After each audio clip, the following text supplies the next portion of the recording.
Después del parto, mi adinerado padre quiso darme una sorpresa y vino al hospital sin avisar. Pero en cuanto vio la modesta ropa y los enseres que había preparado para el bebé, me preguntó directamente: «Hija, ¿no te llegaba con los 4.000 euros que te enviaba cada mes?» Me quedé tan sorprendida que no supe qué decir.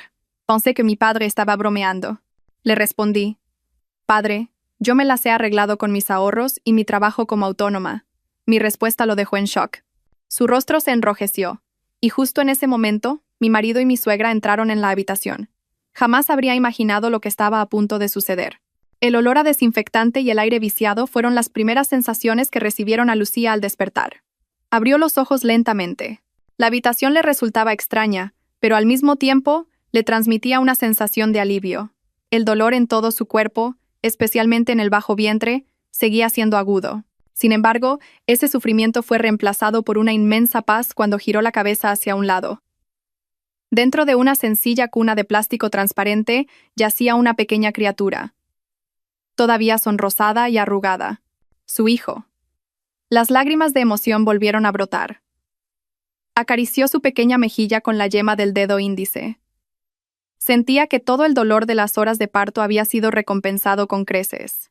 Lucía se ajustó el chal ligeramente torcido sobre sus hombros. Había elegido una habitación compartida para 3 personas en este hospital público, no por falta de opciones, sino porque era la decisión más sensata para la situación económica de ella y su marido, Javier.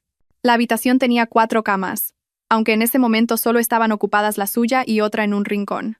Un ventilador de techo giraba lentamente, emitiendo un monótono chirrido, pero era suficiente para mitigar el calor. Volvió a mirar a su bebé. Una manta de lana de color azul claro, comprada en un mercadillo hacía unos meses, envolvía su pequeño cuerpo. Lucía sonrió. Recordó cómo su suegra, Carmen, se había burlado cuando se la enseñó. «Lucía, ¿por qué compras estas baratijas? Le irritará la piel al niño. Eres demasiado tacaña. ¿Cómo puedes ser tan rancia con tu propio hijo?» El corazón de Lucía se encogió. ¿Rancia? Ella solo intentaba ser realista. Su marido, Javier, era un simple oficinista en una empresa privada. Su sueldo apenas alcanzaba para cubrir los gastos del día a día en una gran ciudad. Para pagar el parto y comprar las cosas del bebé, Lucía había trabajado sin descanso. Desde el 6º mes de embarazo, empezó a aceptar encargos como diseñadora gráfica autónoma. Trabajaba hasta altas horas de la noche, a menudo hasta que su espalda se quedaba rígida y sus ojos ardían. Ahorró cada céntimo. Reprimió los antojos de comida cara. Contuvo la envidia cuando sus amigas presumían de bolsos o ropa nueva. Todo por su hijo. Quería demostrarse a sí misma y a Carmen que podía ser una buena madre sin ser una carga para su marido. Javier. Lucía suspiró. Su marido era un buen hombre, pero demasiado sumiso a su madre. Cada vez que Lucía se quejaba de la actitud de Carmen, Javier se limitaba a decir: «Ten paciencia, cariño. Mamá es así. Es una persona mayor. Tienes que entenderla». Javier nunca la defendía, y en lo que respecta al dinero, él siempre le entregaba su sueldo a Carmen para que lo administrara. A Lucía solo le daban una pequeña cantidad para los gastos diarios, que a menudo no era suficiente. «Voy a tener que aceptar más trabajos, Javier», le dijo un día. Javier solo asintió. «Claro, si puedes hacerlo, hazlo, pero no olvides tus obligaciones como esposa». Lucía salió de sus pensamientos cuando la puerta de la habitación se abrió con un chirrido. Una enfermera entró con una sonrisa amable. «¿Ya está despierta, señora Lucía? ¿Cómo se encuentra? ¿Puede sentarse?», preguntó mientras revisaba el gotero. «Estoy bien, gracias. Aún un poco dolorida, pero muy feliz», respondió Lucía con voz ronca. «El bebé está muy sano, y es guapísimo. 2 kilos y 49 centímetros. Perfecto», la elogió la enfermera. «Ha sido usted muy fuerte, señora Lucía. Ha venido a todas sus revisiones y lo ha preparado todo usted sola. Su marido me dijo que usted misma se encargó de todo el papeleo. Es usted muy independiente». Lucía solo esbozó una leve sonrisa. Se había visto obligada a hacerlo. Cuando iba a preguntar cuándo volvería su marido, la puerta se abrió de nuevo. Esta vez no era una enfermera. Tampoco eran Javier ni Carmen. El corazón de Lucía latió con fuerza. Una figura alta y corpulenta, vestida con una costosa camisa de seda, se encontraba en el umbral. Su rostro, de rasgos firmes y autoritarios, parecía algo cansado, pero sus ojos la miraban directamente. «Padre», susurró Lucía, incrédula. Era el señor Ferrer, su padre. Cuando entró, la pequeña habitación compartida pareció de repente mucho más agobiante. El olor de su cara colonia se impuso al del desinfectante. El señor Ferrer era un magnate, propietario de un conglomerado empresarial con una red de negocios intrincada. Lucía era su única hija, pero había elegido una vida modesta al casarse con Javier, una decisión que, al principio, se topó con la férrea oposición de su padre. Su relación se había enfriado. Lucía era demasiado orgullosa para pedir, y el señor Ferrer estaba demasiado ocupado para preguntar. «Padre, ¿cómo sabías que estaba aquí?», preguntó Lucía, intentando incorporarse. El dolor en el abdomen volvió a punzar. «Sigo siendo tu padre, Lucía», dijo el señor Ferrer con su voz grave y profunda. No se acercó a la cama de Lucía, sino que dirigió su mirada hacia la cuna del bebé. Su asistente, que estaba detrás de él, sostenía una enorme cesta de frutas exóticas. El señor Ferrer se acercó a la cuna. Contempló a su primer nieto. Su rostro endurecido se fue suavizando. «Es un niño», murmuró. «Sí, padre. Es tu nieto», dijo Lucía con orgullo. El señor Ferrer extendió un dedo y tocó la manita que asomaba por la manta. Pero la sonrisa que se había dibujado en su rostro se desvaneció gradualmente. Sus ojos recorrieron la habitación, la cama de hierro con la pintura desconchada, el ventilador chirriante y la manta de lana azul claro que envolvía a su nieto. «¿Estás en una habitación como esta?», su voz era inexpresiva. «Sí, padre. Es una habitación compartida. Mientras esté limpia, es suficiente», respondió Lucía, empezando a sentirse incómoda. «¿Y qué manta es esta? ¿Por qué es tan áspera?», volvió a preguntar, esta vez con más dureza en la voz. La compré en el mercadillo, padre. Es de buena calidad. La lavé bien». El señor Ferrer guardó silencio. Su rostro se tensó. Miró fijamente a su hija. En sus ojos había una ira contenida. «Lucía», la llamó en voz baja pero con firmeza. «He venido sin avisar para darte una sorpresa. Pensaba que estarías en una suite VVIP. Creía que le darías lo mejor a nuestro nieto. Padre, yo». El señor Ferrer la interrumpió levantando una mano. «¿Pero qué es lo que veo? La ropa del bebé es modesta, la manta es barata, y tu habitación es esto». Respiró hondo. «Hija, ¿no te llegaba con los 4.000 euros que te enviaba cada mes?». El mundo de Lucía pareció detenerse. 4.000 euros. Cada mes.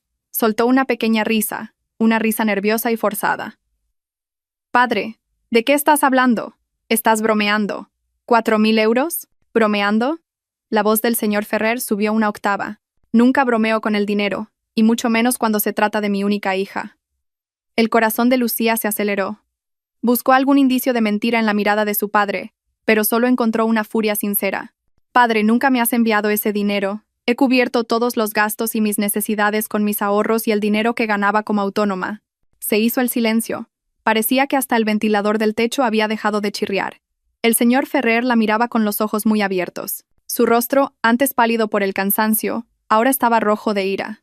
No de vergüenza, sino de una furia creciente. Ahora lo entendía. ¿Por qué su hija parecía tan delgada y agotada?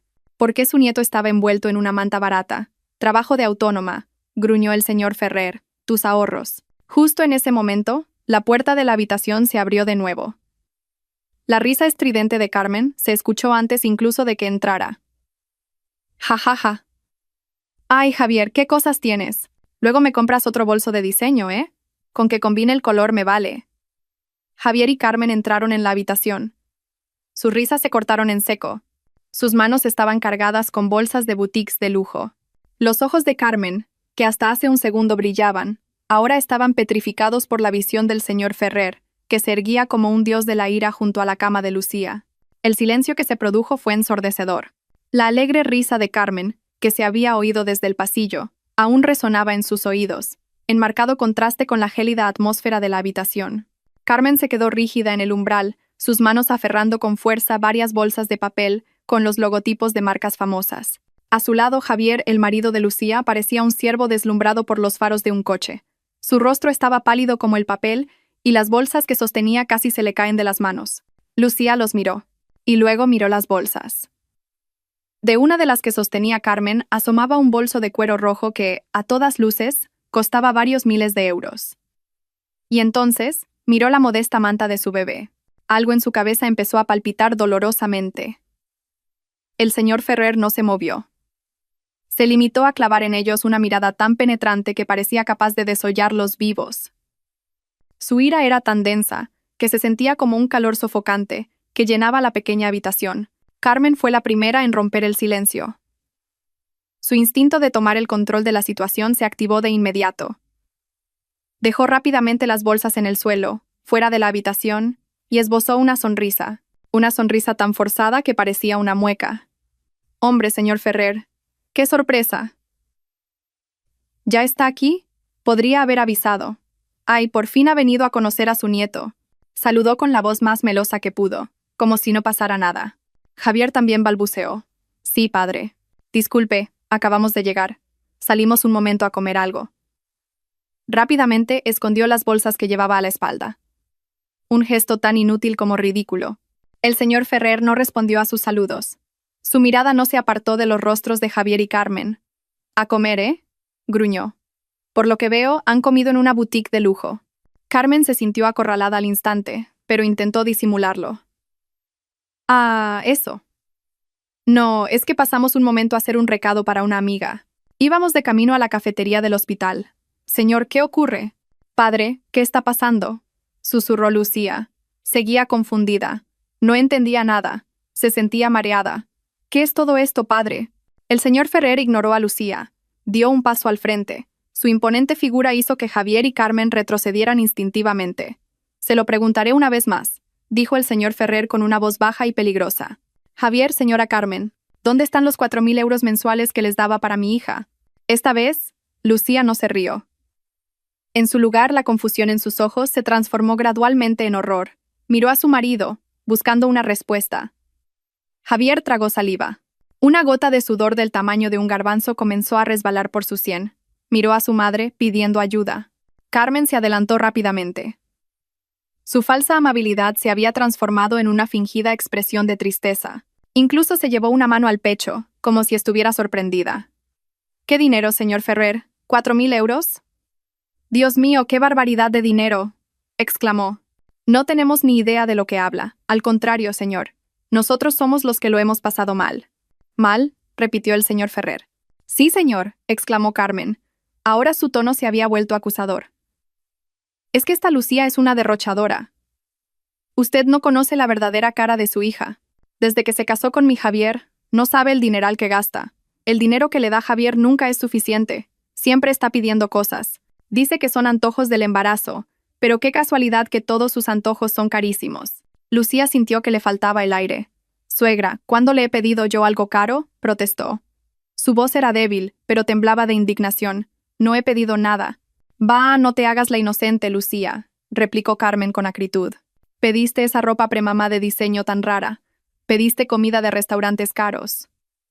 Mi Javier estaba que se subía por las paredes. Hemos tenido que apretarnos el cinturón para cubrir tus caprichos». Aquello era una mentira descomunal. Lucía lo recordaba perfectamente. Solo tenía 3 conjuntos de ropa premamá, todos comprados en el mercadillo. Y en cuanto a la comida, muchas veces había tenido que pasar hambre porque Carmen cocinaba lo justo, diciendo que había que ahorrar. «Suegra, eso es mentira», exclamó Lucía, con los ojos llenos de lágrimas. «¿Cuándo he derrochado yo? Al contrario, he aportado a los gastos de la casa con el dinero que ganaba trabajando por mi cuenta. Todas estas cosas del bebé las he comprado yo con mi dinero. Usted incluso me llamó tacaña por comprar una manta barata. ¿Ves? Ahí está. ¿Hacías trabajos por tu cuenta? ¿A que sí? Seguro que te fundías ese dinero en tus caprichos. Y sin darle un céntimo a tu marido», contraatacó Carmen, sintiéndose en una posición de superioridad al ver a Lucía llorar. «¿Lo ve, señor Ferrer?». Se le pregunta con educación y se pone a llorar. «Qué llorona.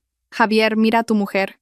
Javier se limitaba a mantener la cabeza gacha, sin atreverse a mirar ni a Lucía, ni, por supuesto, a su suegro. Lucía negaba con la cabeza con vehemencia. Las lágrimas corrían por sus mejillas. «Padre, no es verdad. Créeme, por favor».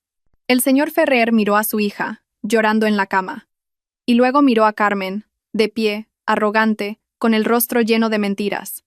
Su furia había llegado al límite. «Basta», gruñó. Su voz no era alta, pero hizo retumbar la habitación. Carmen se calló al instante. El señor Ferrer centró su atención en Javier. «Javier, no estoy hablando con su madre. Estoy hablando con usted, como marido de mi hija. Javier levantó ligeramente la cabeza, con los labios temblorosos. Sí, padre. Durante 3 años de matrimonio, cada día 1 de mes, he transferido 4.000 euros a su cuenta bancaria. Lo hice a su cuenta a propósito, no a la de Lucía, porque pensé que usted, como cabeza de familia, administraría ese dinero para la felicidad de mi hija. Lucía sintió como si le estrujaran el corazón. 4.000 euros durante 3 años. Cada mes. Se mareó. Era una suma astronómica. No se lo dije a Lucía a propósito, continuó el señor Ferrer. Quería que mi hija sintiera que su marido la cuidaba bien, que viviera cómodamente. Pero, ¿qué es lo que veo hoy? El señor Ferrer señaló la manta del bebé. Mi hija da a luz en una habitación compartida y mi nieto está envuelto en un trapo barato. Mientras tanto ustedes, señaló las bolsas de compras que estaban fuera de la puerta, acaban de volver de darse un capricho. Padre, es un malentendido, tartamudeó Javier. Ese dinero lo usamos para... ¿Para qué lo usaron, Javier?, presionó el señor Ferrer. Para los gastos de la casa, padre. La hipoteca. La letra del coche. La casa, el señor Ferrer soltó una risa sarcástica. ¿La casa en la que viven no está a nombre de su madre? ¿Y el coche? ¿Desde cuándo un simple oficinista como usted puede permitirse un coche de lujo a plazos? Carmen vio que la situación se estaba poniendo fea. Bueno, pero también es nuestro dinero, señor Ferrer. El dinero de Javier también cuenta. Es normal que lo use para la familia, también para su madre. Así que, dijo el señor Ferrer, han cogido el dinero que debía ser para mi hija y lo han usado para su propio beneficio. Mientras tanto, mi hija, embarazada, trabajaba hasta altas horas de la noche. No es así, padre, se excusó Javier. Lucía quería trabajar. Decía que se aburría en casa. ¿Aburrida?, repitió Lucía en voz baja. Tenía el corazón destrozado. Trabajaba porque el dinero que me dabas nunca era suficiente, Javier. Trabajaba porque tu madre no me daba ni para comprar vitaminas. La tensión volvió a apoderarse de la habitación. El señor Ferrer miró a su yerno con una expresión asesina. Javier, no quiero más excusas. Sacó su móvil del bolsillo de su caro traje. Enséñeme ahora mismo los movimientos de su cuenta bancaria. Javier se quedó helado. Era el fin. Padre, por favor, aquí no. ¡Qué vergüenza!, susurró. Vergüenza, gritó el señor Ferrer. Después de engañar a mi hija durante 3 años, ¿ahora me habla de vergüenza? Enséñemela ya. Mi móvil no tiene buena cobertura en el hospital, padre, se excusó Javier. Una mentira patética. Apenas podía sostener el teléfono. Deje de poner excusas. ¿O es que nos quiere restregar su dinero por la cara, señor Ferrer?, gritó Carmen de repente. ¿Cree que por tener dinero puede insultarnos así? Mi Javier también trabaja. Nosotros también tenemos nuestro dinero. No necesitamos el suyo. Si no lo necesitaban, ¿por qué lo usaron?, contraatacó el señor Ferrer. Carmen se quedó sin palabras. Su rostro se enrojeció de ira y humillación. El señor Ferrer no se inmutó. Miró a Javier. Voy a contar hasta 3. 1, 2. Javier temblaba. Miró a su madre y luego a Lucía, que lloraba desconsoladamente en la cama. Estaba entre la espada y la pared. Padre, por favor. No necesito ver su móvil, lo interrumpió el señor Ferrer con frialdad. Marcó un número en su teléfono. Hola. Envíame ahora mismo un extracto completo de todas las transferencias mensuales a la cuenta a nombre de Javier durante los últimos 3 años, y un seguimiento de todos los gastos de esa cuenta. Ahora mismo. El señor Ferrer colgó. Miró a Javier y a Carmen. ¿Me toman por tonto? Siempre he tenido vigilado el flujo de ese dinero. Solo quería oírles admitirlo de su propia boca. Pero han elegido mentir. Javier y Carmen se desplomaron en las duras sillas de la sala de espera. Sabían que el juego había terminado. El silencio en la habitación era denso, más pesado que el aire viciado del hospital. El ventilador del techo seguía chirriando, y el único sonido que Lucía oía era el de su propio corazón, que latía con fuerza contra sus oídos. 144.000 euros. Esa cifra daba vueltas en su cabeza como una peonza. 144.000 euros. 4.000 euros al mes durante 3 años. Lucía miró a su padre, y luego a Javier, con la cabeza gacha, y a Carmen, pálida como la pared. Intentó procesar esa información, conectarla con su vida de los últimos 3 años, 3 años de lucha, de privaciones, de sentirse siempre culpable por no tener suficiente, por ser una carga. De repente, fragmentos de recuerdos surgieron en su mente, ahora teñidos de un significado nuevo y doloroso. Recordó cuando estaba de 4 meses.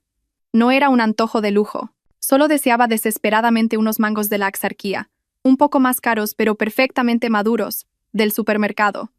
Se armó de valor y se lo pidió a Javier. Como siempre, él le pasó el recado a Carmen. Y Carmen dijo: ¿para qué comprar algo tan caro? En el mercado los hay a montones. No seas tan caprichosa. Al día siguiente, Carmen trajo mangos, pero eran los que vendían casi podridos a precio de saldo. Cómete esto. Mangos son mangos, le dijo su suegra. Lucía lloró en secreto en el baño mientras se comía aquella fruta ácida y fibrosa, conteniendo las náuseas. Ahora lo sabía. El día que pidió unos mangos de 10 euros, en la cuenta de su marido habían ingresado 4.000. Recordó cuando estaba de 7 meses. Su vientre era enorme y le dolía la espalda terriblemente, pero se obligaba a seguir con sus trabajos de diseño para cumplir los plazos. Se sentaba en la estrecha mesa del comedor frente a su portátil hasta las 3 de la madrugada. El bebé no paraba de dar patadas, como protestando. Javier salió de la habitación, no para consolarla, sino para beber agua. La vio, agotada, con profundas ojeras. ¿Qué le dijo? No te olvides de levantarte mañana por la mañana. Prepara el desayuno a mamá antes de que me vaya a trabajar. Ni un descansa, ni un te ayudo. Javier dejó que su esposa embarazada trabajara hasta la extenuación, mientras en su cuenta bancaria había dinero suficiente para contratar a una docena de asistentes. Recordó sus visitas al ginecólogo. El médico le recetó un complejo vitamínico de alta dosis y calcio.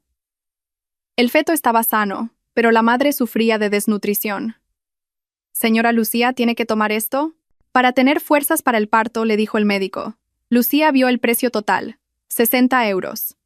Con el dinero que Carmen le racionaba para el día a día, no tenía esa cantidad. Volvió a casa y se lo enseñó a Javier. Una vez más, fue Carmen quien respondió. ¿Tan caras son las vitaminas? Los médicos solo quieren sacar dinero. Yo no tomé ninguna vitamina cuando estaba embarazada de Javier, y mira qué sano salió. Tómate el hierro que dan gratis en el centro de salud. No seas tan débil. Esa noche Lucía lloró. Se sintió como una fracasada, como una mala madre incluso antes de que su hijo naciera. Sentía que no podía darle lo mejor. Al final, contactó discretamente con un cliente y le pidió más trabajo a cambio de un adelanto. Una semana después, compró las vitaminas con el dinero que tanto le había costado ganar, y tuvo que mentirle a Carmen, diciéndole que se las había regalado una amiga. Mientras ella se sentía culpable por gastar dinero en la salud de su propio bebé, ellos, su marido y su suegra, disfrutaban de una vida de lujos. Las lágrimas de Lucía caían en silencio. Ya no eran lágrimas de tristeza, eran lágrimas de rabia, de arrepentimiento, de darse cuenta de lo increíblemente ingenua que había sido. «Lucía, cariño». La voz temblorosa de Javier la sacó de sus pensamientos. Intentó cogerle la mano. Lucía la apartó bruscamente. «No me toques», gruñó. Ping. El móvil del señor Ferrer sonó. Una notificación. 2. Correos electrónicos y mensajes llegaron en cascada. Su asistente había sido rápido. El señor Ferrer no necesitó abrir su portátil. La amplia pantalla de su móvil le mostró toda la información que necesitaba. Su rostro permanecía tranquilo, pero sus ojos ardían. «Javier», dijo el señor Ferrer, «el extracto de su cuenta es fascinante». Javier agachó aún más la cabeza. «Veamos», continuó el señor Ferrer, su voz serena pero letal. «El mes pasado. Ingreso de 4.000 euros de mi parte el día 1. El día 4, pago con tarjeta en un restaurante de lujo. 300 euros. Oh, debió de ser una cena espléndida. Carmen parecía nerviosa. El día 7, continuó el señor Ferrer, pago en la boutique El Capricho Brillante, 2.500 euros. Levantó la vista del móvil. Miró directamente a Carmen. Supongo que este es el bolso del que presumía en sus reuniones sociales. El que dijo que Javier le había comprado con el sudor de su frente. Carmen se sobresaltó. «¿Señor, nos ha estado espiando?» «No es necesario espiar», replicó fríamente el señor Ferrer. «Solo protejo mis activos, y mi hija es mi activo más preciado, uno del que ustedes han abusado». El señor Ferrer volvió a mirar la pantalla. «Y hace 3 meses. Ingreso de 4.000 euros. La semana siguiente, pago de la entrada para un deportivo, sedán rojo a nombre de Javier». Los ojos de Lucía se abrieron como platos. «¿Un coche? ¿El coche rojo que dijiste que era de empresa, Javier?» Javier tartamudeó. Fue una bonificación, Lucía. Un bonus de la empresa. Un bonus, dice. El señor Ferrer soltó una risa seca. Su empresa no da bonificaciones tan generosas, Javier. Conozco su sueldo exacto. Y conozco los resultados de su empresa. Este dinero de aquí, golpeó la pantalla del móvil, es el dinero de mi hija. Ya es suficiente. Carmen se levantó de repente. No podía más. Su rostro, antes pálido, ahora estaba rojo de ira. ¿Y qué? ¿Qué importa? Es el derecho de Javier. Es mi hijo. Es normal que un hijo cuide de su madre. Que le haga regalos. ¿Cuidar a su madre con el dinero robado a su esposa? Preguntó el señor Ferrer con acidez. ¿A quién ha robado? Replicó Carmen con fiereza. Es el dinero de su marido. Es su derecho. Además, usted mismo lo transfirió a la cuenta de Javier, ¿no? Pues entonces es de Javier, no de Lucía. Si de verdad era para ella, ¿por qué no se lo ingresó en su cuenta? Porque confiaba, gruñó el señor Ferrer. Confiaba en que un marido asumiría su responsabilidad. Me equivoqué. Sí, se equivocó, exclamó Carmen, sintiéndose victoriosa. Así que ese dinero ya era nuestro por derecho. Si con él compramos bolsos, coches o reformamos la casa, es asunto nuestro. Usted no tiene derecho a meterse. Reformar la casa, recordó Lucía. Hacía 2 meses, su casa había sido reformada por completo. La cocina se amplió, y en la habitación de Carmen se instaló un nuevo aire acondicionado y un baño privado. Lucía tuvo que dormir en el estrecho salón durante 1 mes. Carmen dijo que le había tocado dinero en una tanda. El corazón de Lucía se hizo añicos. Miró a su marido. Javier, ¿es verdad lo que dice tu madre? ¿Tú crees que era tu derecho? Javier no tuvo el valor de responder. Solo pudo llorar. Pero sus lágrimas parecían falsas. No lloraba por Lucía, sino por sí mismo. De repente, Javier cayó de rodillas. No ante Lucía, sino ante el señor Ferrer. Se arrastró e intentó agarrarle los pies a su suegro. Padre, perdóneme. Yo me equivoqué. Fue mi madre la que me obligó, padre. Se lo prometo, cambiaré. Le devolveré el dinero. Pero por favor no haga que me despidan. Por favor no llame a la policía. Lucía lo miraba atónita. Incluso en un momento como este, lo que Javier temía era perder su trabajo e ir a la cárcel. No perder la confianza de su esposa. No el remordimiento por haberla abandonado a ella y a su hijo. ¡Ping! El móvil del señor Ferrer volvió a sonar. Era un mensaje de texto de su asistente. El señor Ferrer lo leyó. Su rostro se endureció aún más. Miró a Javier arrodillado en el suelo. Levántese, le ordenó. Javier no se movió. He dicho que se levante, gritó el señor Ferrer. Javier se levantó de un salto, asustado. El señor Ferrer lo miró. Mi asistente acaba de enviarme el informe de seguimiento de activos. Han sido más astutos de lo que pensaba. No solo se han gastado el dinero, sino que lo han usado para comprar bienes a su nombre. Javier y Carmen se quedaron helados. El sedán rojo está totalmente pagado y a nombre de Javier. ¿Y la casa en la que viven? El señor Ferrer miró a Carmen. La hipoteca estaba avalada por el banco, y han utilizado el dinero que les envié para liquidar el préstamo de la reforma. No solo han robado, sino que han blanqueado el dinero. El señor Ferrer se dio la vuelta. Ya no miraba al marido y a la suegra de su hija. Miró a Lucía, que estaba sentada en silencio en la cama, con los ojos secos. Lucía, la llamó con suavidad. Te lo preguntaré una vez más. Después de todo lo que has oído, de todo lo que has descubierto, ¿quieres seguir con este hombre y este matrimonio? La pregunta del señor Ferrer quedó suspendida en el aire. La habitación compartida estaba en silencio como una tumba. Todas las miradas se centraron en Lucía. Javier la miraba con una expresión lastimera, empapado en sudor. Carmen la miraba con una expresión afilada y llena de odio. Lucía miró a su padre. Aquel hombre que siempre le había parecido frío y distante ahora estaba frente a ella, siendo su escudo protector. Y luego miró al bebé que dormía en su cuna. Un ser inocente que casi crece en un entorno lleno de mentiras. Un bebé que merecía algo mucho mejor. Lucía movió lentamente su mirada hacia Javier. Su marido, el hombre al que había amado, o al menos, el que creía haber amado. El hombre al que había defendido frente a su padre 3 años atrás. El hombre en el que había confiado para liderar su familia. Antes de que Lucía pudiera responder, Carmen no pudo contenerse más. Su paciencia se había agotado. La máscara de suegra sufrida y paciente se había caído hacía tiempo. «Basta ya, no pongas esa cara de pena», gritó Carmen señalando a Lucía. «¿Crees que nos asustas?» «Sí, usamos el dinero. ¿Y qué? ¿Acaso está mal?» «Era dinero que mi hijo recibió de su suegro. Faltaría más». Javier intentó sujetar a su madre por el brazo. «Mamá, para, por favor». «Tú te callas, Javier», lo cortó Carmen. «Eres un calzonazos. Tienes miedo de tu mujer y de tu suegro». «Escúcheme bien, señor Ferrer. Ahora miraba desafiante al padre de Lucía. Me opuse desde el principio a que Javier se casara con su hija. Sabía que una niña rica sería una consentida, una inútil que solo querría que la sirvieran. Y al final, tenía razón.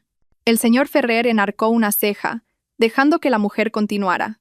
Pensábamos que casándonos con la hija de un magnate nuestra vida sería más fácil, que se nos pegaría algo de su riqueza. Pero no. Lucía vivía una vida de mentira, fingiendo ser independiente, vistiendo con harapos, comiendo cualquier cosa.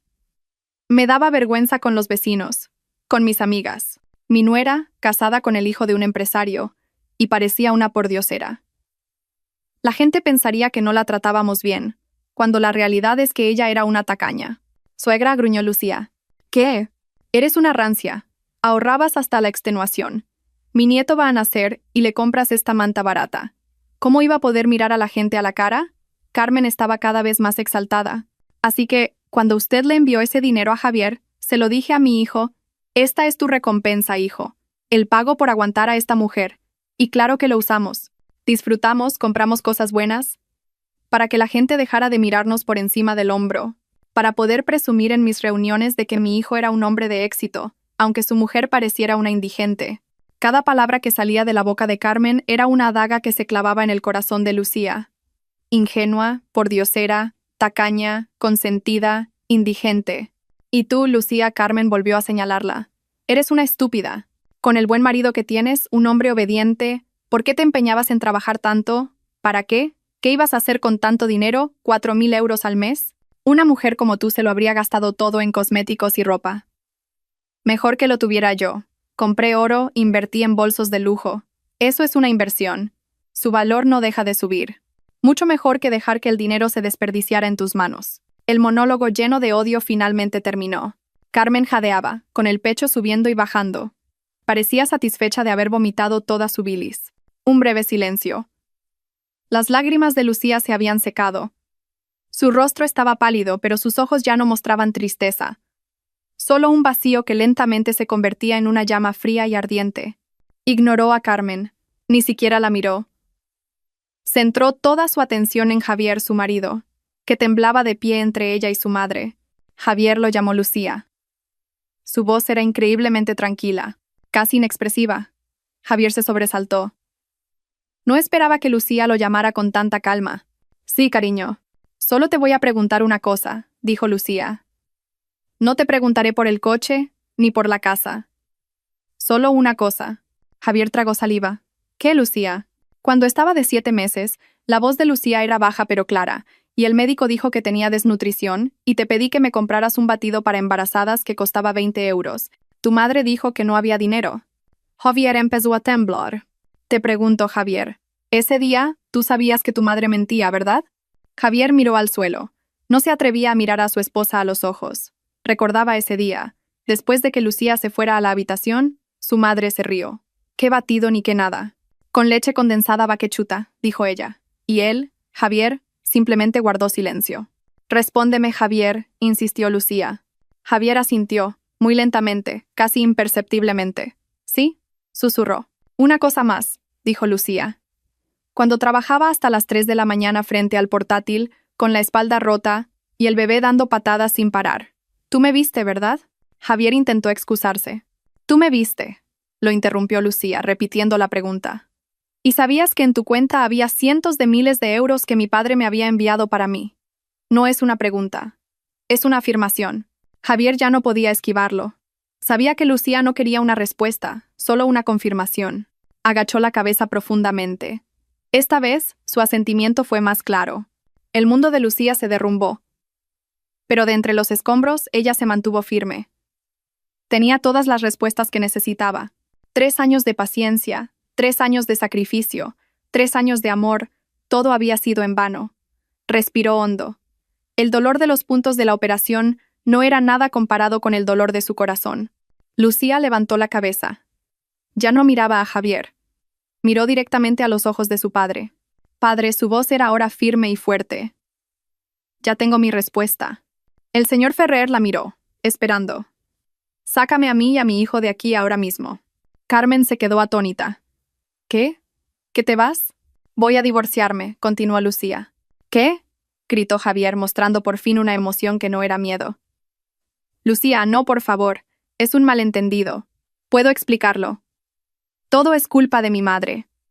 Yo te quiero, Lucía, por nuestro hijo. ¿Nuestro hijo? Lucía soltó una risa sarcástica. Una risa escalofriante. El hijo al que cubriste con una manta que llamaste barata. El hijo al que le negaste las vitaminas. El hijo cuya madre dejaste que trabajara hasta la extenuación mientras tú te dabas la gran vida. No vuelvas a pronunciar el nombre de mi hijo. ¡Qué insolente eres, Lucía!, gritó Carmen. Tu padre te ha dado un poco de pena y ya te has vuelto un arrogante. Divórciate si quieres. ¿Crees que podrás vivir sin Javier? ¿Quién va a querer a una divorciada con un hijo? Volverás arrastrándote a pedirnos dinero. Lucía solo esbozó una leve sonrisa. Señora Carmen, la voz del señor Ferrer era tan fría que podría congelar el fuego. Se ha equivocado de enemigo. El señor Ferrer no perdió el tiempo. Marcó un número en su teléfono. Hola. Prepara a mi mejor equipo de abogados ahora mismo, dijo, mirando directamente a Javier y Carmen. Con plenos poderes, encárgate de trasladar a mi hija y a mi nieto al ático. Presenta una demanda de divorcio a nombre de Lucía Ferrer. Exigencias. Custodia total. Y el señor Ferrer sonrió levemente. Una sonrisa que no llegó a sus ojos. Una reclamación por daños y perjuicios materiales y morales. Reclama los 144.000 euros más intereses. Embarga todos los bienes a nombre de Javier y Carmen que fueran adquiridos con ese dinero. Quiero que se queden sin nada ahora mismo. La habitación compartida parecía encogerse. El aire, antes viciado, ahora se sentía pesado, cargado de veneno. Las órdenes que el señor Ferrer había dado por teléfono eran concisas, claras e implacables. El eco de sus palabras aún resonaba en los oídos de Javier y Carmen. ¿Qué? Carmen fue la primera en encontrar su voz, aunque sonó ronca. ¿Embargar bienes? ¿La policía? Señor Ferrer, usted no puede estar hablando en serio. Esto es un asunto de familia. Javier, por su parte, parecía como si le hubieran arrancado el alma. Sus rodillas flaquearon. Padre, padre, no haga eso, por favor, gimió, intentando apelar a su compasión de nuevo. Yo trabajaré, padre. Se lo devolveré. Me divorciaré. Quiero decir, no me mande a la cárcel, padre. Por favor. El señor Ferrer no respondió. Guardó el teléfono en el bolsillo de su traje. Su mirada estaba fija en Lucía. ¿Estás lista, hija?, preguntó con suavidad, como si las dos personas presas del pánico frente a él fueran meras sombras. Lucía asintió. Sus manos, que antes se aferraban a la manta, ahora se relajaban lentamente. Ya había tomado su decisión. No había más dudas. Estoy lista, padre. No, no te irás, gritó Javier de repente. Se abalanzó hacia adelante, intentando agarrarse a la cama de Lucía. Lucía, escúchame. Todo es culpa de mi madre. Ella me envenenó la mente. Te quiero, Lucía. Por nuestro hijo. Antes de que la mano de Javier pudiera tocar el borde de la cama, su cuerpo fue interceptado por el asistente personal del señor Ferrer, un hombre corpulento con traje negro, que había permanecido en silencio junto a la puerta.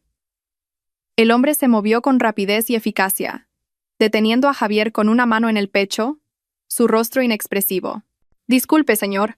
Mantenga las distancias. Suéltame. Esa mujer es mi esposa, gritaba Javier. Ya no es su esposa, sentenció el señor Ferrer.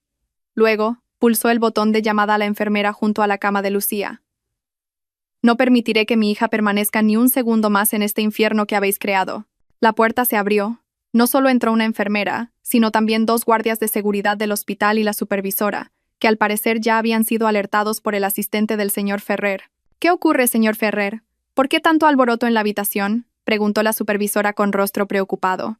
Soy el padre de la paciente Lucía Ferrer, dijo el señor Ferrer con calma. Su presencia imponía respeto. Voy a trasladar a mi hija ahora mismo. Y les pido que saquen a estas 2 personas, señaló a Javier y a Carmen, de esta habitación. Están alterando la tranquilidad de la paciente. ¿Qué? ¿Echarnos a nosotros? Esta mujer es mi esposa, y este niño es mi hijo, protestó Javier. Somos su yerno y su consuegra, añadió Carmen. La supervisora parecía confundida.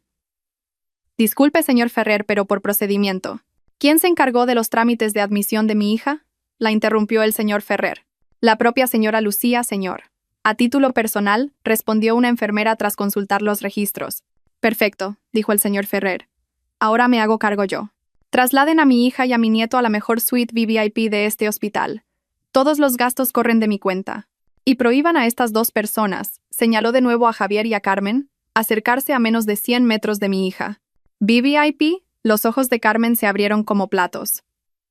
Javier, tu mujer se escapa. Haz algo, inútil. Pero Javier no podía hacer nada. 2 guardias de seguridad ya lo flanqueaban. En ese momento, otros 3 hombres entraron en la habitación. No llevaban uniforme del hospital. Llevaban trajes impecables, mucho más caros que el que Javier había llevado en su boda. Portaban maletines de cuero. Buenas tardes, señor Ferrer, dijo el hombre del centro. Somos su equipo de representación legal. Javier y Carmen se quedaron helados. Esto era real. No era un farol. El abogado ignoró a la pareja. Se dirigió directamente al señor Ferrer. Toda la documentación está lista, señor. El poder notarial, el borrador de la demanda de divorcio y el informe inicial para la policía. Luego, el abogado se giró hacia Javier y Carmen. Su rostro era amable, pero sus ojos eran fríos como el hielo. Buenas tardes, señor Javier, señora Carmen. Represento a nuestro cliente, el señor Ferrer, y a la que pronto será nuestra clienta, la señora Lucía. Yo no quiero divorciarme, dijo Javier, presa del pánico. Esa elección ya no está en sus manos, señor Javier, respondió el abogado con calma. Actualmente tienen 2 opciones. Les recomiendo que escuchen con atención. Mientras el abogado hablaba, el personal del hospital se movía con rapidez. Una silla de ruedas para Lucía llegó. Una cuna VVIP, con una manta de cachemira más suave y apropiada, fue introducida por una enfermera dedicada. Lucía, con ayuda de la enfermera, se sentó lentamente y por primera vez acunó a su hijo con una sensación de alivio. La primera opción, dijo el abogado, rompiendo el silencio. Su voz era tranquila. Firman estos documentos. Un reconocimiento de haber recibido y utilizado los 144.000 euros, un acuerdo de divorcio, la cesión de la custodia total a la señora Lucía y la transferencia de la propiedad de un sedán rojo y una vivienda como primer pago de la devolución de dichos fondos. ¿Qué? Nuestra casa no, gritó Carmen. Está a mi nombre. Una casa renovada y liquidada con dinero que no le correspondía, señora Carmen, la corrigió el abogado. Si colaboran y firman todo hoy, nuestro cliente, quizás, y repito, quizás, tenga la clemencia de no presentar cargos penales por apropiación indebida y blanqueo de capitales. Javier miró a su madre, aterrorizado. La cárcel. Esa palabra resonaba en sus oídos.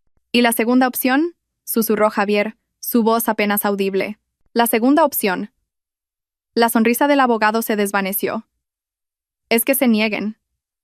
Presentaremos la demanda civil esta misma tarde. Y simultáneamente, la denuncia penal ante la policía. Los comprobantes de las transferencias, la grabación de su confesión de hace un momento, señaló el móvil del señor Ferrer, y sus extractos bancarios son más que suficientes. Les garantizamos que no ganarán. Lo perderán todo y, lo más importante, pasarán una buena temporada entre rejas. Elijan. Carmen temblaba. Su rostro, antes rojo de ira, ahora estaba pálido como el papel. Su arrogancia se había evaporado. Solo quedaba el miedo. En medio del caos, Lucía ya estaba en la silla de ruedas, abrazando a su bebé, lista para marcharse. El señor Ferrer estaba a su lado. Su asistente empujaba la silla. Cuando cruzaban el umbral, Javier hizo un último movimiento desesperado. Se zafó de los guardias y cayó de rodillas al suelo. «¡Lucía!», gritó desconsoladamente. «Cariño, no te vayas. Lo siento. Me equivoqué. Te besaré los pies. Por favor, no me dejes». Lucía hizo una seña al asistente para que se detuviera. Javier la miró con ojos llenos de esperanza. «Lucía». Lucía miró el rostro de su marido, el rostro que una vez amó, ahora bañado en lágrimas de cocodrilo. No sintió nada, ni compasión, ni amor. Solo cansancio. Lentamente, Lucía volvió la vista al frente. «Avance», le ordenó en voz baja al asistente. La silla de ruedas se puso en marcha de nuevo, dejando atrás a Javier arrodillado en el pasillo y a Carmen desplomada en una silla, mirando atónita el fajo de documentos legales en las manos del abogado. Las puertas del ascensor al final del pasillo se abrieron. Lucía entró con su padre sin mirar atrás. Lucía, el grito desesperado de Javier fue lo último que oyó antes de que las puertas del ascensor se cerraran, llevándola hacia su nueva vida. El silencio dentro del ascensor VVIP, espacioso y con olor a caros productos de limpieza, era absoluto. Solo el suave zumbido de la maquinaria se oía mientras subían. Lucía apoyó la cabeza en el respaldo de la silla de ruedas. Cerró los ojos por un momento. Su abrazo alrededor del pequeño bebé en su regazo se hizo más fuerte. Podía sentir el latido del pequeño corazón de su hijo, rítmico y tranquilo, un contraste con la tormenta que acababa de dejar atrás. El señor Ferrer estaba a su lado, con una mano protectora en el hombro de la silla de ruedas. No dijo nada. Sabía que su hija necesitaba tiempo.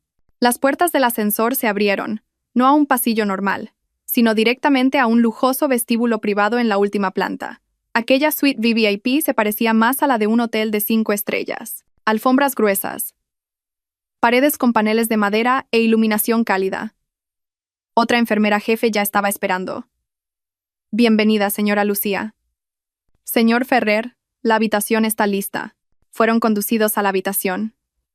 Lucía contuvo el aliento. Era enorme. Tenía una sala de estar independiente, un cómodo sofá de terciopelo y una cama de paciente motorizada de última generación. Pero lo que más le llamó la atención fue el gigantesco ventanal que iba del suelo al techo, ofreciendo una vista panorámica de la ciudad. El cielo del atardecer ya empezaba a teñirse de naranja. En un rincón de la habitación había una preciosa cuna de madera maciza, perfectamente equipada con artículos de bebé de primera calidad, todo en su embalaje original. Un mundo aparte de la cuna de plástico y la manta del mercadillo. Descanse, señora. Le ayudaré a trasladar al bebé, dijo la enfermera con suavidad. Lucía dudó por un momento. No quería soltar a su hijo. El señor Ferrer pareció entenderlo. Déjame cogerlo a mí, dijo. Y con cuidado, el señor Ferrer tomó a su primer nieto de los brazos de Lucía. El hombre, que siempre había parecido tan frío, se veía un poco torpe, pero sus ojos irradiaban una ternura inmensa. «Hola, pequeño campeón. Bienvenido a la familia», le susurró al bebé. Fue en ese momento, al ver a su padre sosteniendo a su hijo en esa habitación segura y lujosa, cuando toda la tensión que Lucía había reprimido durante horas, o quizás años, finalmente estalló. Los hombros de Lucía empezaron a temblar. Un sollozo se escapó de sus labios. Luego otro. Se cubrió el rostro con las manos y su llanto se convirtió en un torrente. Lloró. No era el llanto de dolor o rabia de la otra habitación. Era un llanto de alivio. Un llanto que lavaba todas las heridas, todas las mentiras, todas las humillaciones que había tragado durante los últimos 3 años. Lloró por su propia estupidez, lloró por sus años perdidos, y lloró por el hecho de que, por fin, era libre. El señor Ferrer entregó rápidamente al bebé a la enfermera y se arrodilló junto a la silla de ruedas de Lucía. Abrazó a su hija con fuerza. Llora, hija. Suéltalo todo. Ya ha pasado. Todo ha terminado. Padre, lo siento, sollozó Lucía contra el hombro de su padre. Fui tan tonta. Yo. Shh, la interrumpió el señor Ferrer. No eres tonta, solo eres demasiado buena, y ellos se aprovecharon de tu bondad. A partir de ahora, nadie volverá a hacerte daño. Te lo prometo. Mientras tanto, en la habitación compartida de la planta de abajo, la escena era muy diferente. Los gritos desesperados de Javier en el pasillo no detuvieron a los abogados. Volvieron a entrar en la habitación donde Carmen seguía sentada, rígida. Javier entró tras ellos, tambaleándose. Su andar era débil, sus ojos estaban vacíos. Bien, dijo el abogado principal, dejando la pila de documentos y un bolígrafo sobre la mesa frente a Carmen. El tiempo de negociación ha terminado. Es hora de decidir, la cárcel o la firma. Carmen miró los papeles. En la primera página se leía claramente: reconocimiento de deuda y cesión de activos. Sus ojos se abrieron como platos al ver la cifra de 144.000 euros. Esto es un robo, gruñó. Esto es justicia, señora Carmen, replicó el abogado con frialdad. Considérelo un descuento. Si lo llevamos a juicio, la cantidad podría triplicarse con los intereses bancarios y los costes por daños morales, sin mencionar nuestros honorarios, que también correrían a su cargo, y el bonus de una temporada en prisión. Las manos de Carmen temblaban. Miró a Javier. Javier, mira esto. Nos vamos a quedar en la calle. Javier no respondió. Se limitó a mirar fijamente la pared. Su mundo ya se había derrumbado. Su coche, su puesto en la empresa. Estaba seguro de que el señor Ferrer se lo quitaría todo también. Y ahora su casa. Mamá, susurró Javier, aferrándose al último hilo de cordura que le quedaba. Firma. ¿Qué? ¿Te vas a rendir tan fácilmente? Esa casa es de tu madre. Una casa en la que no podremos vivir si estamos en la cárcel, mamá, gritó Javier, perdiendo por fin los estribos. ¿No has oído la palabra cárcel? Yo no quiero ir a la cárcel. Y todo esto es por tu culpa. Por tu codicia. Por mi culpa. Se levantó Carmen. No me hagas reír. Tú también lo disfrutaste, tú conducías ese coche, te encantaba que te llamaran hombre de éxito. ¿Y ahora me echas la culpa a mí? Hijo desagradecido. Basta. La voz del abogado cortó su pelea. No nos pagan por ver dramas familiares. O firman. O llamo a la policía ahora mismo. Sacó su móvil. Carmen miró el móvil, luego la pila de papeles. Con una mano temblorosa, agarró el bolígrafo. ¿Dónde? Gruñó. El abogado le fue indicando dónde tenía que firmar, en cada una de las pestañas adhesivas. Carmen firmó con tanta rabia que casi rasgó el papel. Cuando terminó, tiró el bolígrafo sobre la mesa. Señor Javier, su turno, dijo el abogado. Javier firmó como un autómata, sin oponer resistencia. Su firma era casi ilegible. Excelente, dijo el abogado, recogiendo los documentos. Una cosa más. Extendió la mano. Las llaves del coche y de la casa. Tienen 24 horas para desalojar la vivienda. Mañana por la tarde, nuestro equipo vendrá a precintarla. Javier se registró los bolsillos. Con desgana, entregó el llavero del coche rojo y las llaves de la casa que había sido su orgullo. Después de que los abogados se fueran, Javier y Carmen se quedaron solos en la habitación. Carmen, que hasta hacía un momento se había mostrado tan fuerte, se derrumbó de repente. Sus piernas cedieron. Cayó al suelo y se echó a llorar. Se acabó todo. Nuestro dinero, nuestra casa. Ay, Javier, ¿dónde vamos a vivir? Javier no respondió.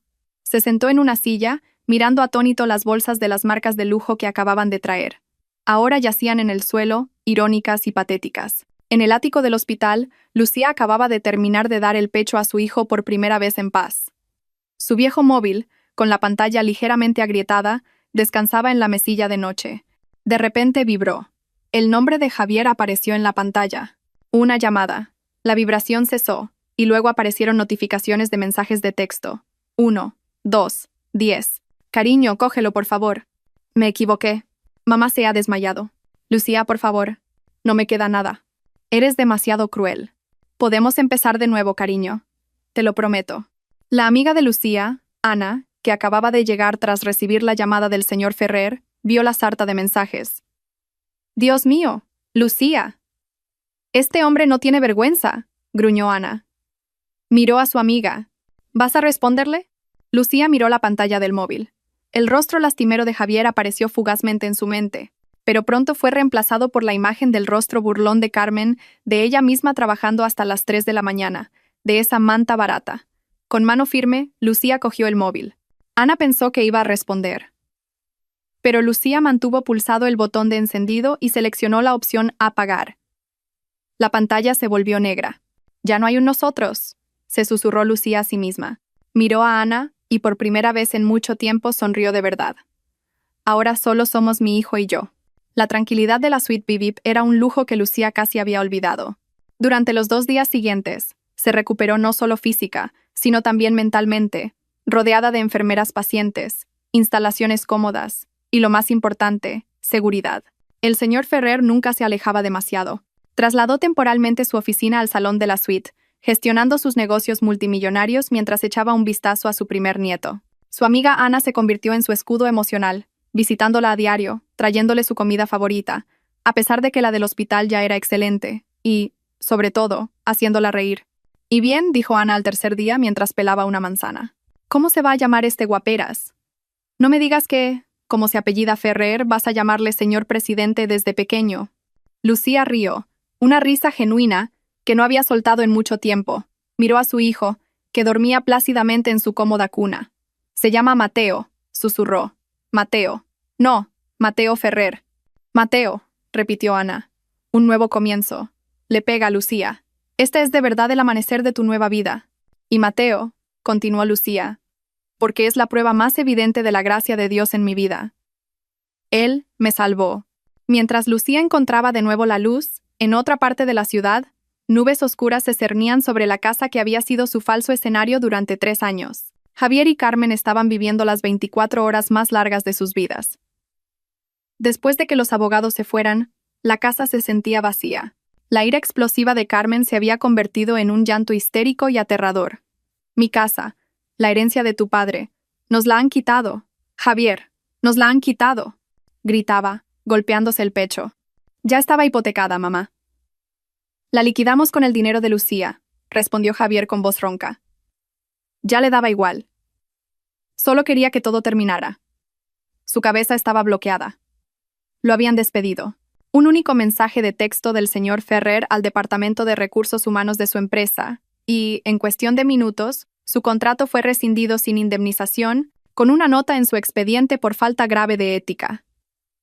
Tenemos que mudarnos, mamá. Ya. ¿A dónde nos mudamos?, gritó Carmen. ¿Debajo de un puente? No tienes dinero. Yo tampoco. Mis tarjetas de crédito están todas bloqueadas. Seguro que ha sido ese viejo. Javier no le dijo a su madre que aún le quedaba un pequeño fondo de dinero negro que había conseguido sacar de la oficina. Un dinero que había ocultado incluso a ella. Era su única esperanza. Empezaron a hacer las maletas en un ambiente terrible. Carmen no empaquetaba. Estaba ocupada metiendo las joyas de oro que había comprado con el dinero de Lucía dentro de su faja, y envolviendo sus bolsos de marca, de los cuales pocos eran auténticos, en viejas bolsas de tela, esperando que el equipo de embargo no se diera cuenta. Javier, por su parte, metió su ropa en una única maleta grande. Echó un último vistazo al sedán rojo en el garaje. Su brillo parecía burlarse de su desgracia. Al día siguiente, a las 12 en punto, sonó el timbre. No era el abogado. Era peor. 3 hombres corpulentos acompañados por un miembro del equipo legal y un cerrajero. «Se acabó el tiempo, señor Javier, señora Carmen», dijo uno de los hombres del equipo legal con voz inexpresiva. Carmen intentó un último acto de resistencia. Corrió hacia la puerta y empezó a gritar a los vecinos. «¡Socorro, ayuda! ¡Nos están echando injustamente! ¡Unos ricos quieren robarnos nuestra casa! ¡Ayuda!». Varios vecinos salieron curiosos, pero el equipo legal estaba preparado. Sacó una copia de la orden judicial y el documento firmado por Carmen el día anterior. Esta señora firmó voluntariamente una cesión de activos como compensación por un caso de apropiación indebida. Todo es legal. Por favor, no se involucren en asuntos legales. Las caras de los vecinos, antes compasivas, se tornaron recelosas. Apropiación indebida. Esa palabra resonó. Empezaron a susurrar inmediatamente. Al ver que su resistencia era inútil, Carmen se desinfló. «Recojan sus cosas y salgan, por favor. Vamos a cambiar la cerradura de esta casa», dijo el empleado. Bajo la mirada de decenas de vecinos que cuchicheaban, Javier salió arrastrando su maleta. Carmen lo siguió, llevando un bolso de tela abultado, tapándose la cara con el borde de un pañuelo para ocultar su vergüenza. Un momento», gritó Javier. El empleado del equipo legal se detuvo. «El sedán rojo. ¿Podríamos usarlo para llevar las maletas? Lo devolveremos más tarde, yo». El hombre del equipo legal lo miró como si fuera polvo. «Señor Javier, ese coche no es suyo desde ayer. Es un activo embargado. Váyanse». Señaló la calle principal. Javier agachó la cabeza. Caminó hasta el final de la calle y paró un taxi viejo. Metió la maleta y ayudó a su madre, que seguía llorando, a entrar. «¿A dónde vamos, Javier?», sollozó Carmen dentro del taxi. «A una pensión junto a las vías del tren», respondió Javier en voz baja. «Es lo único que puedo pagar con lo que nos queda». Mientras el taxi se alejaba, el cerrajero empezó su trabajo. El sonido del taladro rompiendo la vieja cerradura fue desolador. Clic. La puerta se cerró. La nueva cerradura estaba puesta. El capítulo de su vida de lujo había terminado oficialmente. Casi al mismo tiempo, en el vestíbulo VVIP del hospital, Ana recibió un mensaje en su móvil.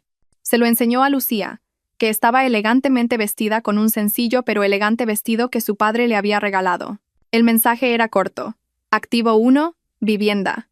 Y activo 2, coche. Asegurados. Clientes Javier y Carmen han cooperado. Lucía leyó el mensaje. No hubo sonrisa de triunfo ni risa de satisfacción. Solo un largo y profundo suspiro. Cerró los ojos por un momento.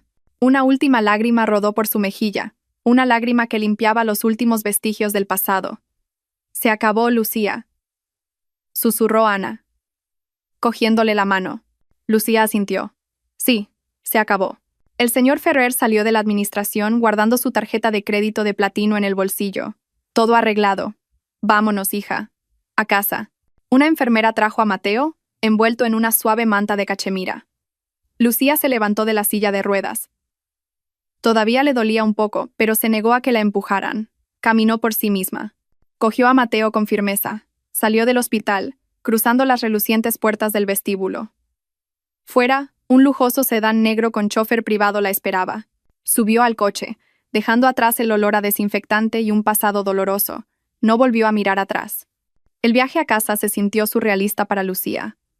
El lujoso coche se deslizaba silenciosamente por las calles de la ciudad. Fuera había tráfico y polvo, pero dentro, ella y Mateo estaban envueltos en un lujo frío y silencioso.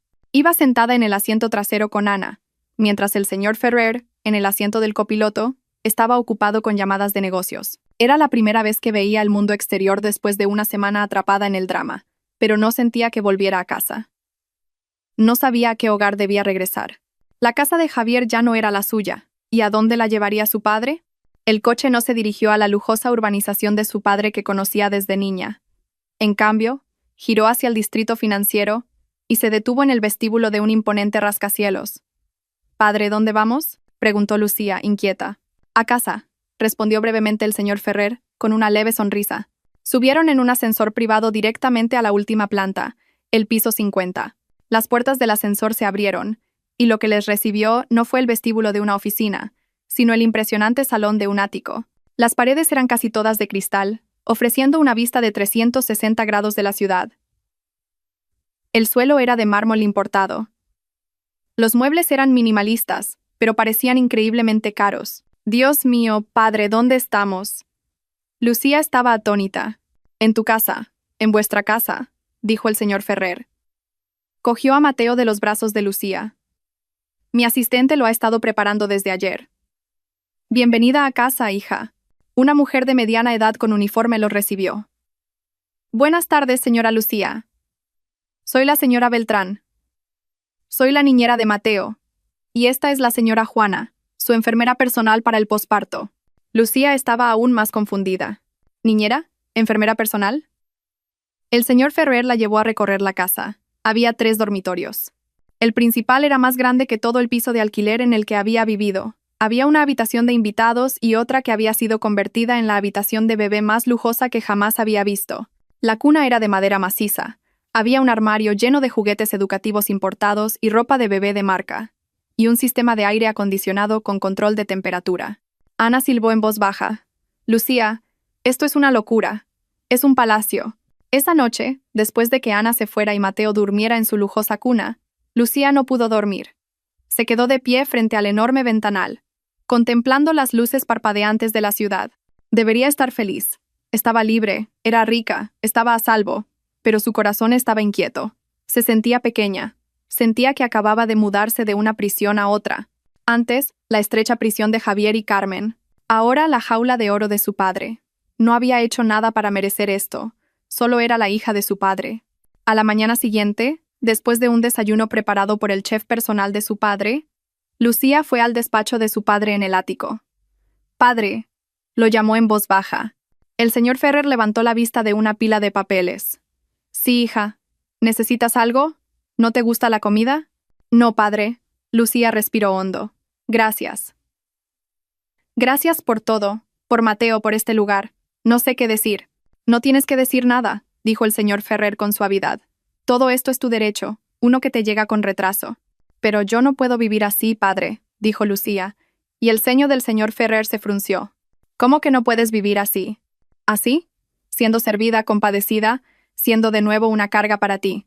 Ya no soy una niña, padre. Soy una madre». Lucía miró a su padre directamente a los ojos. «No quiero ser un parásito». El rostro del señor Ferrer, antes suave, se endureció. «¿Parásito?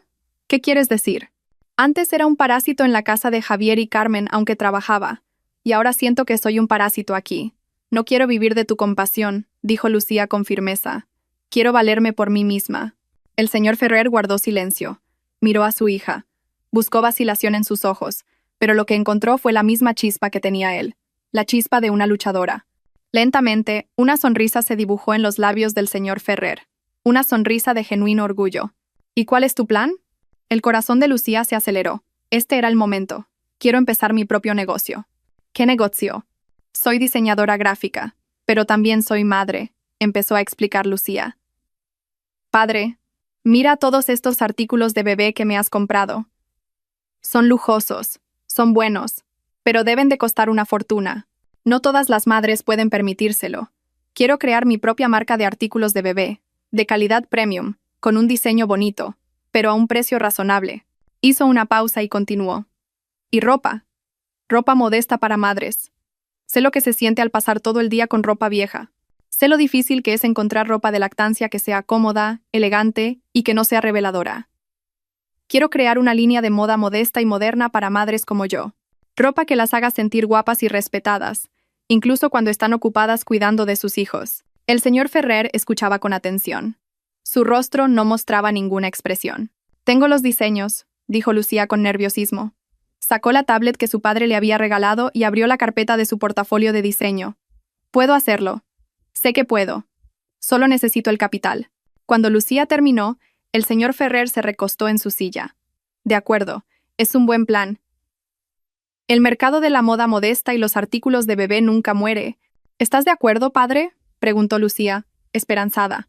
Por supuesto, dijo el señor Ferrer. Yo te daré el capital. Los ojos de Lucía brillaron. Pero, continuó su padre, no como un regalo, te lo daré como un préstamo empresarial. Prepara un plan de negocio adecuado. Calcula los costes de producción, de marketing, los beneficios esperados. Preséntamelo, y si es viable, te transferiré los fondos. El rostro de Lucía, que ya brillaba, se iluminó aún más. Esto era lo que quería. No un regalo, no compasión, sino un reto, confianza. Prepararé el plan de negocio de inmediato, padre. Ahora mismo. Bien. Trae a Ana, hazla tu gerente. Es una chica inteligente y leal. Te daré acceso al equipo de branding de mi empresa para que te asesoren. Se levantó el señor Ferrer. Esa es mi hija. Casi al mismo tiempo, en una pensión junto a las vías del tren, Javier se despertó. El olor a alcantarilla y el estruendo de un tren sacudieron sus sentidos. Carmen roncaba en una esterilla a su lado. Solo había un viejo ventilador que giraba ruidosamente. Javier cogió su móvil. Ni mensajes, ni llamadas. Abrió la aplicación del banco. Saldo restante, 300 euros. Suficiente para pagar el alquiler de la pensión de este mes y comida barata. Había una notificación de correo electrónico del Departamento de Recursos Humanos de su antigua empresa. Una carta de despido improcedente. Ahora era oficialmente un desempleado con un mal historial. Javier tiró el móvil sobre el fino colchón. Miró fijamente el techo lleno de telarañas.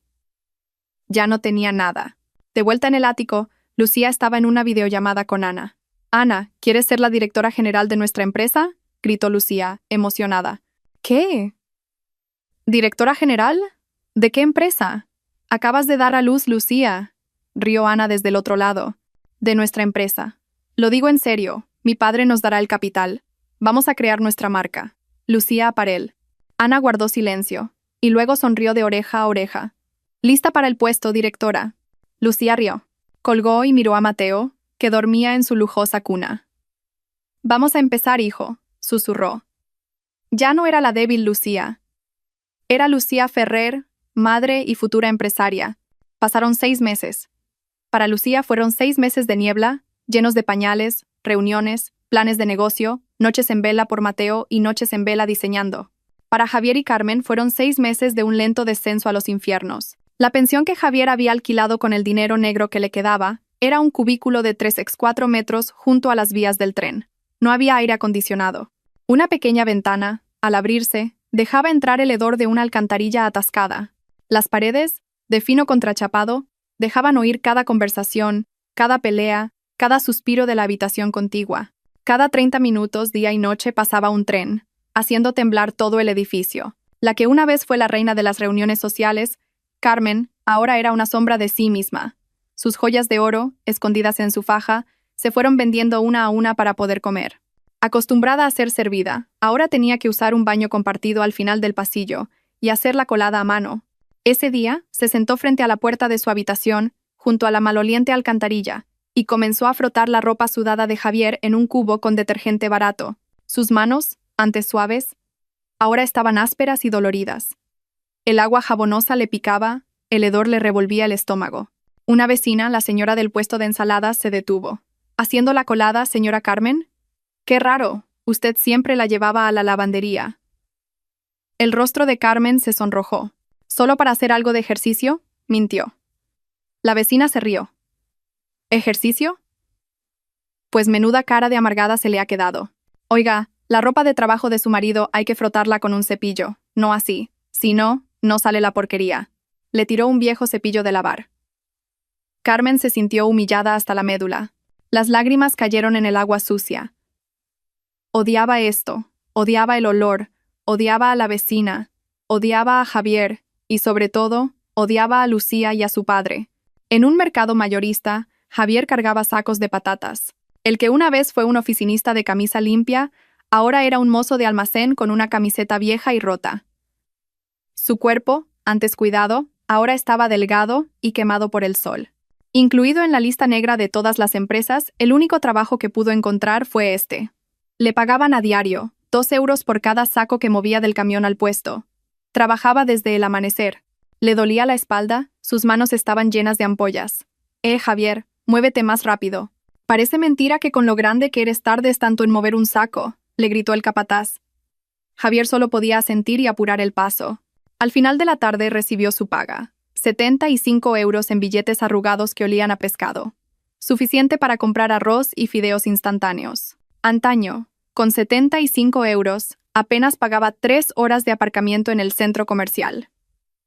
Caminó a casa para ahorrar el dinero del autobús. Encontró a su madre sentada en la oscuridad. Tenían la luz cortada y solo funcionaba una bombilla de bajo consumo. ¿Cuánto has traído?, preguntó Carmen con voz ronca. Javier tiró los billetes sobre la esterilla. 75 euros. Los ojos de Carmen brillaron con desdén. ¿Solo eso? ¿Qué has estado haciendo todo el día? Con eso no nos llega ni para arroz. Sí que llega, mamá. Si ahorramos. Si dejas de pedirme que te compre suavizante con olor a flores. Estalló Javier, harto. ¿Crees que es fácil ganar dinero? Tengo la espalda rota y las manos destrozadas. ¿Y tú qué haces en casa? Sentarte y quejarte. He hecho la colada, gritó Carmen, y he aguantado las humillaciones de los vecinos. A mí, la señora Carmen, humillada por una vendedora de ensaladas. Y todo por tu culpa. Por mi culpa. Javier soltó una risa amarga. ¿De quién fue la culpa, mamá? ¿Quién fue la codiciosa? ¿Quién dijo, esta es tu recompensa, hijo? ¿Quién decía que Lucía era una tacaña estúpida? Carmen guardó silencio. Tú, le gritó Javier señalándola. Si no hubieras sido tan avariciosa, si le hubiéramos dado a Lucía aunque fueran 500 euros de los 4.000, ella habría sido feliz. Y nosotros aún habríamos tenido 3.500 euros al mes. Podríamos seguir viviendo cómodamente. Pero tú lo querías todo. La codicia. Esa es tu enfermedad. ¡Sas! Una fuerte bofetada resonó en la habitación. Carmen lo había golpeado con todas sus fuerzas. Hijo desagradecido, jadeó. Le echas la culpa a tu madre. Todo es porque eres un calzonazos. No supiste controlar a tu mujer. Si hubieras sido más duro con ella desde el principio, Lucía no se habría atrevido. Javier se tocó la mejilla ardiente. Algo dentro de él se rompió. Un calzonazos, repitió. Tú me hiciste así. Yo no quería ir a la cárcel. Y ahora no tengo nada. Se gritaron, se insultaron, se culparon mutuamente. Sus voces se mezclaron con el estruendo del tren. Ya no había amor entre madre e hijo. Solo dos seres desesperados, atrapados en el karma que ellos mismos habían creado. Cansados de pelear, se callaron. Les rugían las tripas. Javier preparó 2 paquetes de fideos instantáneos en una olla vieja. Sin huevo, sin verduras, solo fideos y el sobre de polvos. Comieron en silencio. De repente, su atención se centró en el único entretenimiento de la habitación, un viejo televisor de tubo de 14 pulgadas que habían comprado por 20 euros. Daban las noticias locales, con un segmento sobre jóvenes emprendedores. Y nuestra siguiente figura inspiradora es la señora Lucía Ferrer, dijo la presentadora. Javier y Carmen se quedaron helados, con las cucharas en el aire. En la pantalla apareció el rostro de Lucía. Estaba diferente. Seguía siendo hermosa, pero ahora irradiaba un aura distinta. Llevaba una elegante blusa y un pañuelo a juego de un rosa empolvado. Estaba de pie frente a una tienda grande y lujosa, con un gran letrero que decía Lucía Apparel. Sí, gracias. La voz de Lucía sonaba clara y segura en la televisión. Lucía Apparel nació de mi sueño de ofrecer ropa cómoda, elegante y modesta para madres jóvenes. La cámara mostró el interior de la tienda, abarrotada de clientas de la alta sociedad que se peleaban por la ropa y los artículos de bebé de primera calidad. Y para celebrar la apertura de nuestra primera tienda, continuó Lucía, sonriendo a la cámara, donaremos el 10% de los beneficios de este mes a un orfanato. ¡Crash! Carmen había lanzado su cuenco de fideos contra el viejo televisor. La pantalla parpadeó y se apagó. Trozos de cerámica y caldo de fideos se esparcieron por el suelo. ¡Descarada!, gritó Carmen. su voz superando de nuevo el ruido del tren. Está presumiendo sobre nuestro sufrimiento. Maldita zorra. Javier no se movió. Se quedó mirando la pantalla ahora negra del televisor. En su reflejo, vio su propio rostro. Demacrado, delgado, derrotado. Completamente derrotado. Había pasado un año desde aquel día en el hospital. Para los que construyen sueños, el tiempo vuela. El ático, antes extraño, se había convertido en un hogar cálido para Lucía y Mateo. Bajo la tutela del señor Ferrer, un mentor de negocios estricto pero justo, Lucía Aparel creció a un ritmo vertiginoso. El plan de negocio de Lucía había sido brillante. No solo vendía ropa, vendía una historia, una comunidad. Construyó una imagen de marca que entendía a las madres jóvenes. La calidad era premium, pero los precios se mantenían accesibles para la clase media. El resultado fue explosivo. En un año, Lucía Aparel abrió tiendas en 5 centros comerciales de lujo y estableció un taller de producción que daba empleo a docenas de costureras locales. Hoy era un día especial, el primer cumpleaños de Mateo y el primer aniversario de Lucía Aparel, pero la celebración no tuvo lugar en un hotel de lujo. Fiel a su promesa, Lucía lo celebró en otro lugar, un humilde pero limpio orfanato a las afueras de la ciudad. El patio del orfanato estaba decorado con globos. Decenas de niños huérfanos se sentaron ordenadamente, sus ojos brillando al ver las cajas de regalos y un enorme pastel de cumpleaños. Mateo, que ya gateaba, reía feliz en el regazo de su abuelo, el señor Ferrer. Lucía subió a un pequeño escenario, vestida con un sencillo pero elegante vestido blanco de su última colección. Su rostro estaba sereno y radiante. «Hola a todos», dijo con voz suave. «Hoy no estoy aquí como la directora de Lucía Aparel. Estoy aquí como Lucía, una madre y una hija», sonrió a su padre. «Hace un año, nació mi hijo Mateo, y su nacimiento fue un nuevo amanecer en mi vida. Él me enseñó el significado de la fuerza. Quiero que Mateo aprenda que la verdadera felicidad no reside en cuánto poseemos, sino en cuánto podemos compartir.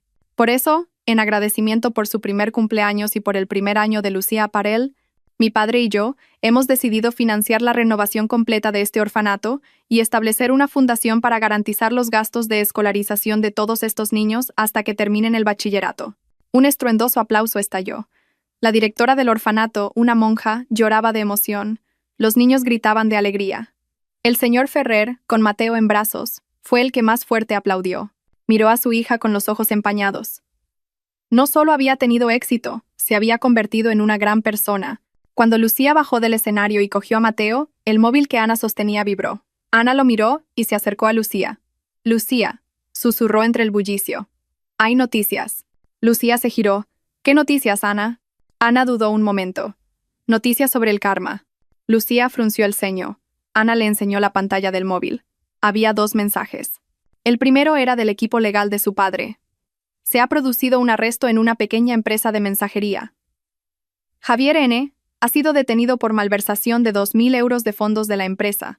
Actualmente se encuentra bajo custodia policial». 2.000 euros. Lucía sonrió con amargura. Antes eran cientos de miles. Ahora había caído por 2.000. Sin más habilidades que el fraude, Javier había intentado repetir su crimen a una escala menor y más torpe, y lo habían pillado. Luego, Ana deslizó la pantalla hasta el segundo mensaje, recibido minutos antes del conserje de su antiguo edificio. «Señorita Ana, ha habido un alboroto en la urbanización. Una anciana ha sido sorprendida robando ropa de un tendedero en el bloque C. Cuando la pillaron, se puso a gritar como una histérica. Era la antigua suegra de la señora Lucía, la señora Carmen. Estaba demacrada y irreconocible. La policía se la ha llevado. La reina de las reuniones sociales que presumía de bolsos de lujo, ahora una ladrona de ropa tendida. El karma había llegado de la forma más irónica posible.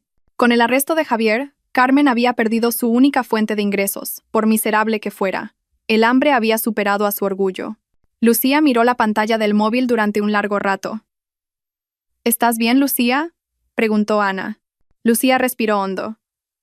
No sintió una explosión de triunfo ni ganas de celebrar. Lo que sintió fue alivio, la liberación de una pesada carga que, sin darse cuenta, había llevado durante mucho tiempo. El capítulo estaba, por fin, cerrado por el destino. Bloqueó la pantalla y le devolvió el móvil a Ana. «Estoy bien», dijo. «Mejor dicho, me siento liberada». Se dio la vuelta. Ya no había sombras del pasado en su mirada. Frente a ella, Mateo reía, extendiendo sus manitas hacia el pastel de cumpleaños. Su padre le sonreía. Vamos, hija. Es hora de soplar las velas, dijo el señor Ferrer. Lucía asintió. Se acercó a su hijo, lo cogió en brazos y le besó la mejilla regordeta. Se situó junto a su padre, rodeada de las risas de los niños del orfanato. «Feliz cumpleaños, mi amor», le susurró a Mateo. Lucía cerró los ojos un instante y rezó una oración de agradecimiento. Luego los abrió, sonrió y, junto con Mateo, sopló la única vela del pastel. La llama se apagó, dejando solo la luz de su nuevo amanecer.